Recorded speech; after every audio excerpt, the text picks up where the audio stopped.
Hi, what is standard deviation? இது தமிழில் நிலையான விலகல். பொதுவாக ஒரு நிலையான விலகல் என்பது, அதாவது ஸ்டாண்டர்ட் டீவியேஷன், ஒரு தரவு தொகுப்பில் உள்ள மதிப்புகள் சராசரியை சுற்றி பரவி உள்ளதா அல்லது சிதறடிக்கப்பட்டுள்ளதா என்பதை அளக்கும் அளவீடு ஆகும். பொதுவாக இந்த நிலையான விலகல் என்பது லோ ஸ்டாண்டர்ட் டீவியேஷன் மற்றும் ஹை ஸ்டாண்டர்ட் டீவியேஷன் ரெண்டு இருக்குது. பொதுவாக இதை நம்ம எப்படி பார்க்கலாம் வாங்க, ஒரு எக்ஸ்பெரிமெண்டல் வீடியோவாக ஸ்டாண்டர்ட் டீவியேஷனை எப்படி கால்குலேட் பண்ணலாம் மற்றும் அதை எப்படி இன்டர்பிரேஷன் எழுதுனாங்கிறத பார்க்கலாம். ஓகே, இப்போ நம்ம எடுத்திருக்க டேட்டா செட் பார்த்திங்கன்னா பிளட் ப்ரெஷர் எடுத்துருக்கிறோம். ரெண்டு டிஃப்ரெண்ட்டான குரூப்ஸில் வந்து பிளட் ப்ரெஷர் வந்து டேட்டாவை எடுத்திருக்கோம். ஸோ குரூப் ஏ ஒன்று, குரூப் பி ஒன்று. ஸோ இப்போ எப்படி இதில் வந்து ஸ்டாண்டர்ட் டீவியேஷன் கால்குலேட் பண்ணுறதுன்னு பார்க்கலாம். இதற்காக நம்ம யூஸ் பண்ணியிருக்க சாஃப்ட்வேர் பார்த்திங்கன்னா லிப்ரா ஆஃபீஸ். இது வந்து ஒரு ஓப்பன் சோர்ஸ் தான். உங்களுக்கு இந்த சாஃப்ட்வேர் வேணும்னா இந்த சாஃப்ட்வேர் டவுன்லோட் லிங்க்கு நம்ம சேனலோட வெப் பேஜில் இருக்குது. நீங்கள் அதை யூஸ் பண்ணி டவுன்லோட் பண்ணிக்கலாம். ஓகே, இது சேம் ஃபார்முலா மெத்தட் தான் எக்ஸல்லையும். இதில் எப்படி அப்ளை பண்ணுறோமோ அதே மாடல் தான் எக்ஸல்லையும் அப்ளை பண்ணுற மாதிரி இருக்கும். ஸோ இப்போ ஸ்டாண்டர்ட் டீவியேஷன் எப்படி கால்குலேட் பண்ணுறது பார்க்கலாம். இந்த ஃபங்க்ஷன் ஆப்ஷன்ஸை கிளிக் பண்ணி, ஸோ ஃபங்க்ஷன் ஆப்ஷன்ஸில் நம்ம சர்ச் பாக்ஸில் எஸ்டிடி கொடுத்தீங்கன்னா உங்களுக்கு ஸ்டாண்டர்டு டீவியேஷன் வந்துடும். ஜென்ரலாக யூஸ் பண்ணக்கூடிய இது ஒரு மெத்தட் தான், பட் இது ஓல்டு மெத்தடு. நம்ம பயோஸ்டாட்டிஸ்டிக்ஸ்னு ஸ்பெசிஃபிக்காக வரும்பொழுது எஸ்டிடிவிபி எஸ்டிடிவிஎஸ்ன்னு ரெண்டு இருக்குது. இதை பற்றி அடுத்த ஒரு வீடியோவில் பார்ப்போம். ஸோ இப்போ ஜென்ரலாக இருக்கக்கூடிய மெத்தட் வந்து எஸ்டிடிஇவி மட்டும் பார்ப்போம். ஸோ இதை செலக்ட் பண்ணி நெக்ஸ்ட்டுங்கிற பட்டனை கொடுத்தீங்கன்னா உங்களுக்கு ஒரு ஆப்ஷன்ஸ் ஓப்பன் ஆகும். இப்போ குரூப் ஏ அப்படிங்கிற டேட்டாவை மட்டும், அதாவது 5 பிளட் ப்ரெஷரை மட்டும் சூஸ் பண்ணி ஓகே பட்டன் கொடுத்துட்டிங்கன்னா உங்களுக்கு blood pressure standard deviation calculate பண்ணிடும். சேம் அதே மெத்தட் தான் குரூப் பிக்கும். ஸோ ஃபங்க்ஷன்ஸ் எஸ்டிடி கொடுத்தீங்கன்னா வந்துடும். செலக்ட் பண்ணி நெக்ஸ்ட். ஓகே, இப்போ ஸ்டாண்டர்ட் டீவியேஷன் கால்குலேட் பண்ணியாச்சு. இந்த ஸ்டாண்டர்ட் டீவியேஷனில் எது லோ ஸ்டாண்டர்ட் டீவியேஷன் ஜென்ரலாகவே பார்த்தா தெரிஞ்சிடும். குரூப் ஏங்கிறது low standard deviation and group பிங்கிறது ஹை ஸ்டாண்டர்ட் டீவியேஷன். ஸோ இதுக்கு வந்து ஒரு பயாலஜிக்கல் ஃபார்முலா ஒன்று இருக்குது.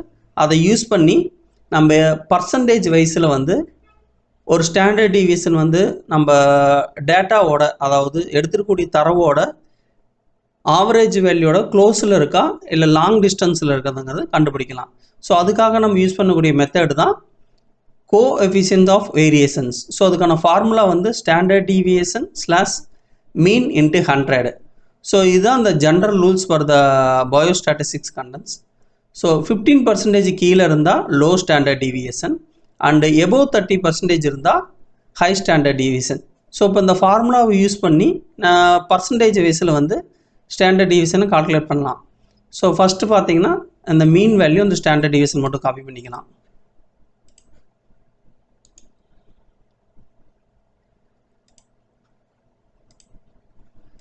ஸோ ரெண்டை மட்டும் எடுத்தாச்சு. இது குரூப் ஏ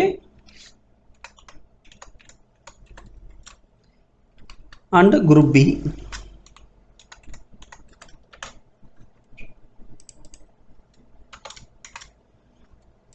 ஓகே, இப்போ இந்த ஃபார்முலா அப்ளை பண்ணலாம். ஃபஸ்ட்டு வந்து ஸ்டாண்டர்ட் டீவியேஷனோட வேல்யூ இஸ் ஈக்குவல்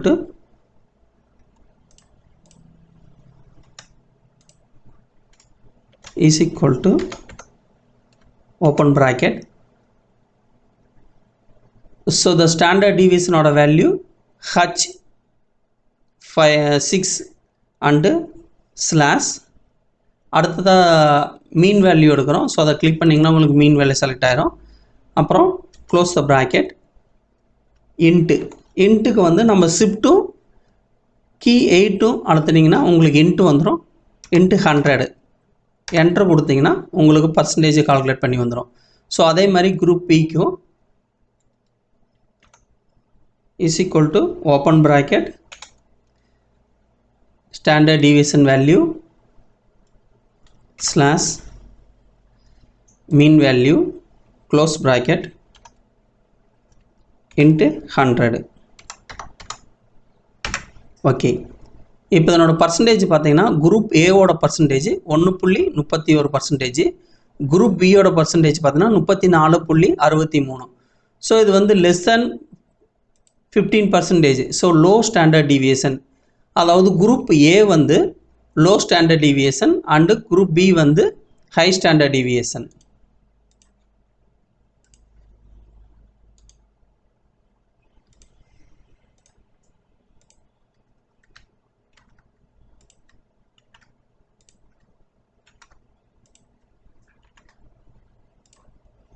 ஓகே, இப்போ குரூப் ஏ பார்த்தோம்னா நம்ம எடுத்துருக்கக்கூடிய டேட்டா வந்து மீன் வேல்யூக்கு மிக நெருக்கமாக உள்ளது.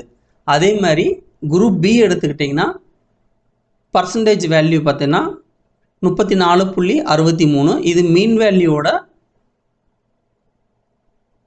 டேட்டா வந்து நம்பகத்தன்மை வந்து ரொம்ப கம்மியாக இருக்குதுன்னு எடுத்துக்கலாம். ஸோ பி வந்து எடுத்துருக்கக்கூடிய அதாவது கல் பண்ண டேட்டா செட் வந்து நம்பகத்தன்மை ரொம்ப கம்மியாக இருக்குது. அதாவது இதில் வந்து தவறுகள் நடந்திருக்கு. அதாவது நம்ம எடுத்துருக்கக்கூடிய பிளட் ப்ரெஷர் கல் பண்ண டேட்டாவில் வந்து தவறுகள் நடந்த வாய்ப்பு அதிகமாக உள்ளது.